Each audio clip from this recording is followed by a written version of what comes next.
Hi everyone, so this is going to be your in-depth guide on how to transform your Samsung Galaxy SmartTag2 into a credit card shaped device to fit better in your wallet.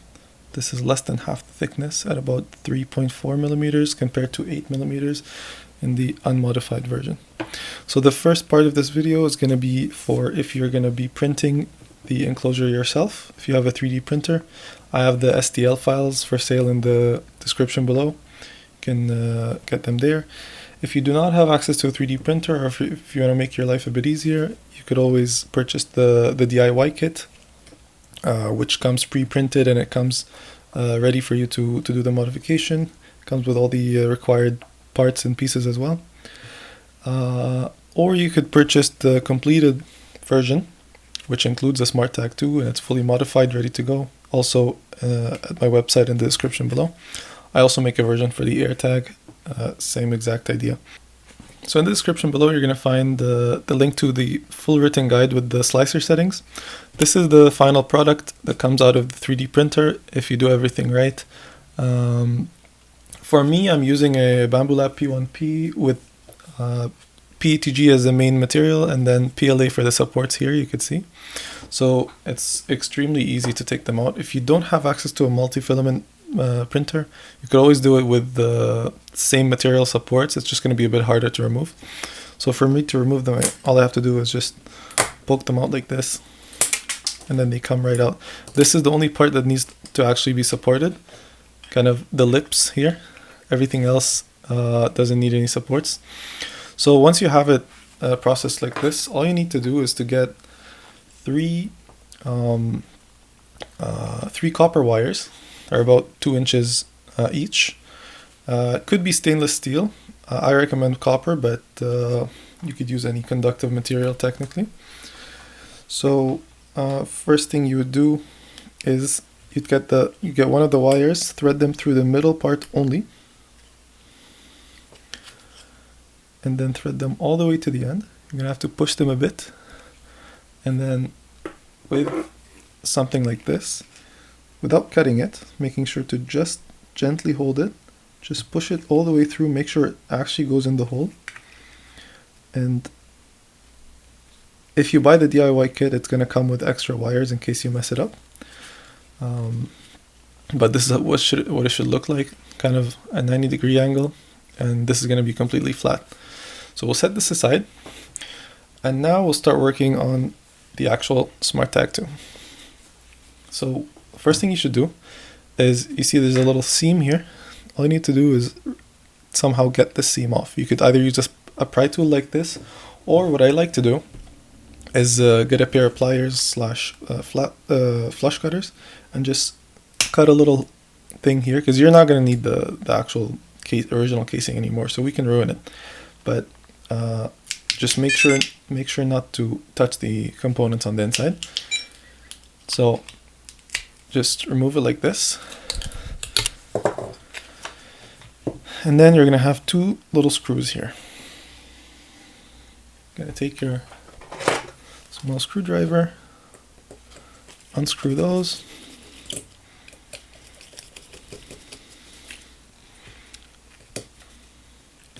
and you could take out the battery compartment if you want, but it's not really necessary, because all you need to do is to get a little flat head and then insert it right here, right in this spot, and then just pry up. Now you're going to be left with the battery. So remove the battery. This one you're not going to use, because the modified version uses CR2025 and this is a CR2032 battery. So you can put that aside. This part is optional if you want to keep the speaker. I'm still going to show you how to do it. If you don't want to keep the speaker, you can completely skip this part, but I'm going to show you how to do it. So get a flathead, go right under this white piece and pry it up. Do the same with all the other white pieces, and now you're going to be left with this. So now what you have to do, I'm not going to be able to show you this, but basically you're going to have to heat this area up with a heat gun or a very hot blow dryer until you basically loosen, you either melt the plastic a bit or loosen the adhesive under it. And then you're going to go in with a screwdriver under the speaker module and just very gently pry it out.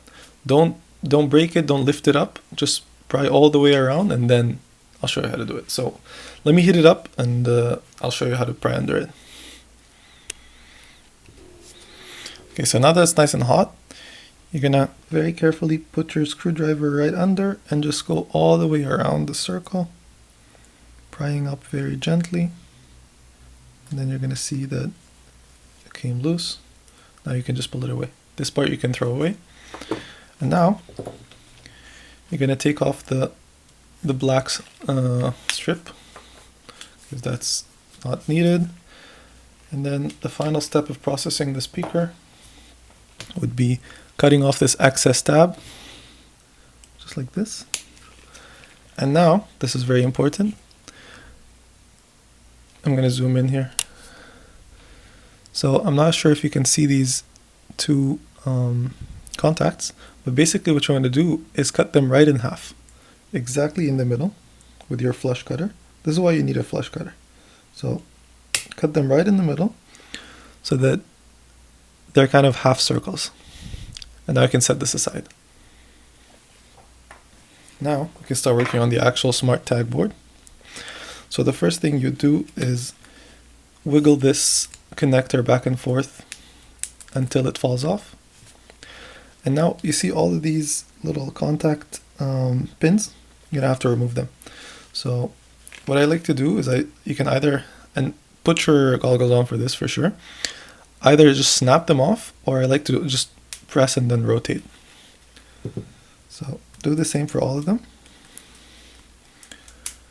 Except for this last one right here, you're gonna be sure to, don't cut it off, but just fold it up like this and then pull it off of the board, like with this kind of motion, like rotate your wrist away from the board and then pull it off. So you see it pulled off with the pad actually.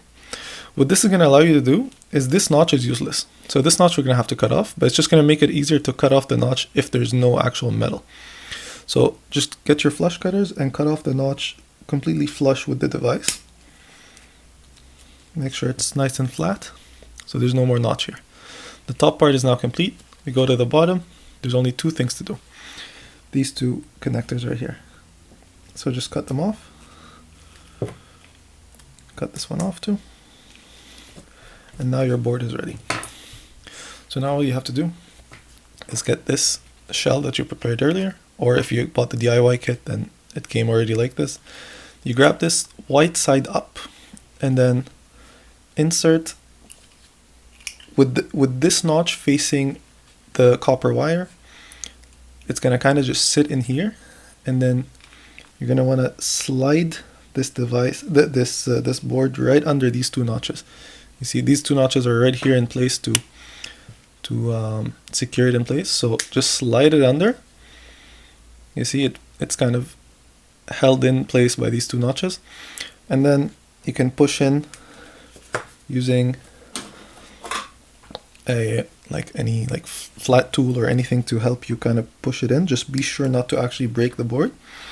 Push it in and then it should fall right in place. So right now it's completely perfectly in place, and if you can see, the button is right behind, so it actually works perfectly. So just make sure it's all nice and tight, and then this flat wire, you're going to connect it to one of these. It doesn't matter which one. I like to go for the one that's closer to me because it's a bit easier, but you can connect it to either one of these terminals right here. So what you want to do is just bend it down like this, right on top of it, and then using your flush cutters, just cut the wire so that half of the terminal is showing and then half of it is under the wire. So this is going to make it a lot easier to solder. So now this is your negative terminal done.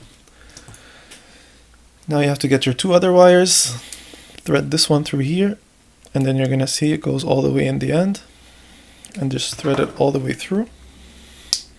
Make sure it reaches the end. And then this is a bit tricky, but bend it this way and then that way. So you see it kind of made a kind of an S shape. So basically what this allows it to do is it allows it to be in contact with this big terminal right here. So using a pry tool or anything hard like this, you can push it and adjust it, make sure it sits nicely, and make sure there's enough space here, because there's going to be another wire that's running from the other end.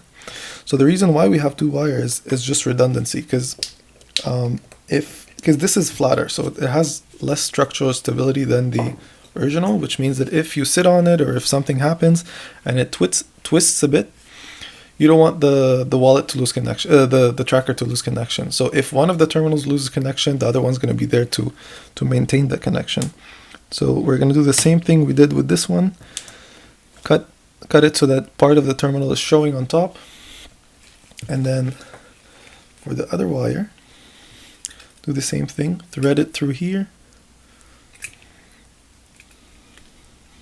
all the way to the end. And then this one's a bit longer, but you're going to run it through this channel and then just twist it, bend it like that. Kind of just play around with it until it sits perfectly in this channel. And then, yeah, again, use your screwdriver or whatever you have to just kind of push it in. Again, cut it so that it's the same length as the other one. And then last step is to make sure these copper lines here are actually straight and running parallel to the device and they're not bent. So that's it. Now you're ready to solder.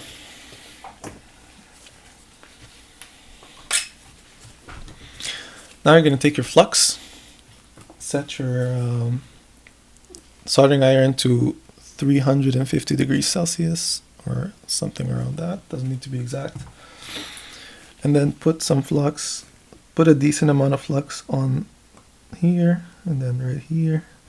And then you're going to also put some flux on these two pads right here, because these are the pads that are going to connect to the speaker.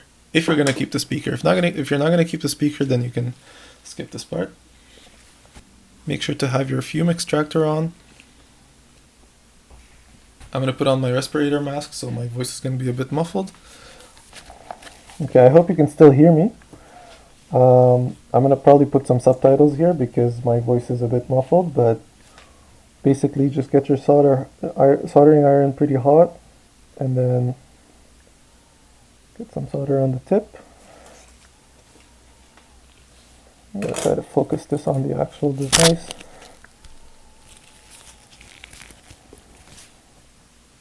Now, using another tool like the screwdriver, kind of hold down the terminals so that they don't move around, and just you need a decent amount of solder. You need like a good chunk of solder. Just dab it on the terminal until it solders them. This should look something like this. Let me try to zoom in. This is what it should look like.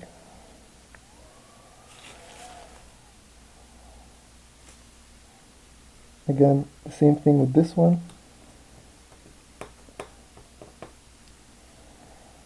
Should get soldered to either one of these. And then last step would be to get a couple solder balls on these pads right here, these circular pads. Get them nice and thinned. And then you're going to do the same thing to the half circles on the actual speaker. So I'm going to use the same flux that I used here just to make it a bit easier. Just dip it in the flux and then just get some solder on there. Solder each one of these balls to each one of the half circles on the speaker. So kind of align them like this and just get some solder on the tip of your soldering iron and just dab each one, and that's it. They're already soldered, so they're good to go. Now the speaker's connected. You can turn off your soldering iron.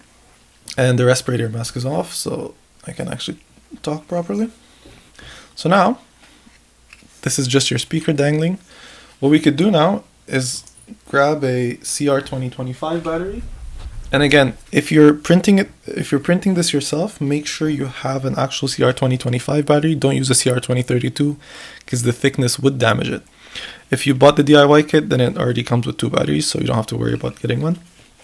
So all you have to do is just push the battery in, and then you heard the little beep, and then you can test the button.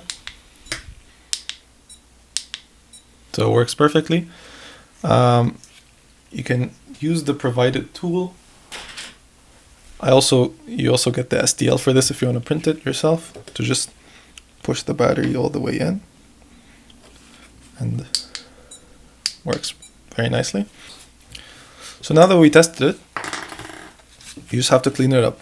So turn on your hot glue gun. Make sure to get the hot glue nice and, well, hot. And then what I like to do, and this is optional, but it helps keep the speaker in place, is to get a little kind of bit of double-sided tape and just put it right in the middle.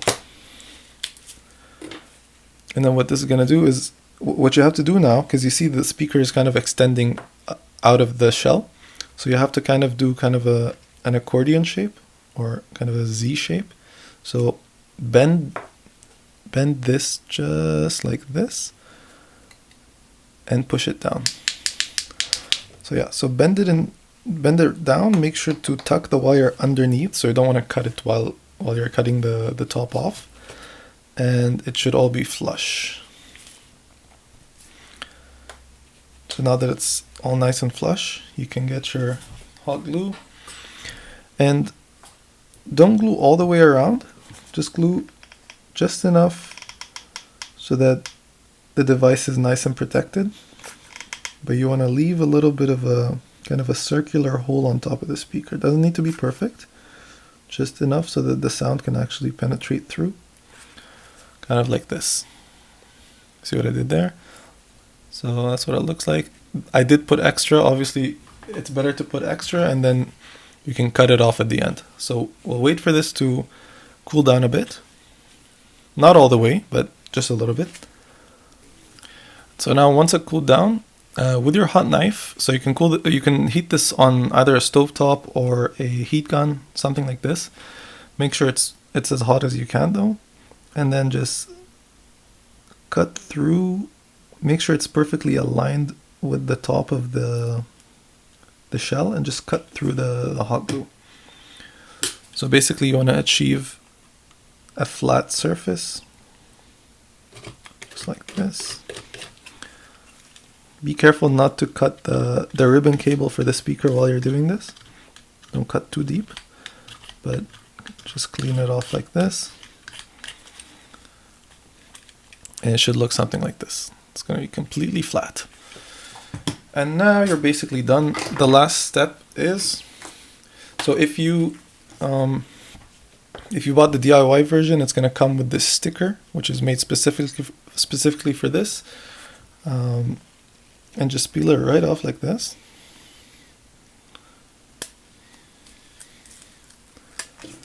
This is just going to make it look a little bit prettier.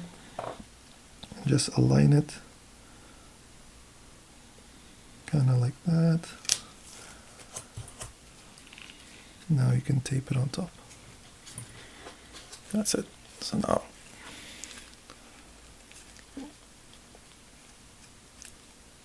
and that's it. You're done. Now you can put your battery back in. Test if it still works, and as you heard, works perfectly. And then you can get your kind of battery insert to keep the battery in place, and just push it in like so. And this is not going anywhere. So that's it. Thanks for watching. Thanks for buying. Thanks for supporting me. I appreciate everything, and have a good day.